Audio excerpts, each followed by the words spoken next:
ఈ ఆలయంలో కాళికామాత అర్ధరాత్రి అయితే బయటకు వచ్చి తిరుగుతూ ఉంటుంది. ఈ ఆలయం పేరు శ్యామ్ సుందర్. ఈ ఆలయం కోల్కతాలో ఉంది. ఈ గుడిలో ఉండే పూజారి రోజులాగే పూజలు చేసుకుంటూ ఉండగా అర్ధరాత్రి 2 అయిపోతుంది. ఇక పడుకుందాం అని అమ్మవారి నగలు తీసి బీరువాలో భద్రంగా దాచి పడుకుంటాడు. కొద్ది సమయం తర్వాత ఎవరో నగలు ఉన్న గది దగ్గరకు వెళ్తున్నట్లు శబ్దాలు అతనికి వినబడతాయి. అతను భ్రమపడుతున్నాను అని నిద్రపోతాడు. కానీ కొద్ది సమయం తర్వాత గజ్జల శబ్దాలు వినబడతాయి. అది విని ఎవరో దొంగ వచ్చారు అనుకుని కర్ర తీసుకుని పరిగెత్తుకుంటూ వెళ్తాడు. అప్పుడు అతను చూసిన దృశ్యం ఏంటో తెలుసుకునే ముందు జై కాళీమాత అని కామెంట్ చేసి ఛానల్ ని సబ్స్క్రైబ్ చేసుకోండి. నల్లటి చర్మం, ఎర్రటి కళ్ళతో నాలుక బయట ఉండి ఆమె జుట్టు మోకాళ్ళ వరకు ఉండి గులాబీ రంగు గల చీర కట్టుకుని కూర్చుంటుంది.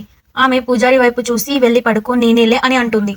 అప్పుడే పూజారి స్పృహ తప్పి నిద్రపోతాడు. తర్వాత పొద్దున్నే లేచి చూస్తే కాళికామాత విగ్రహం కాళ్ళకి దుమ్ము మట్టి అంటుకుని ఉంటుంది.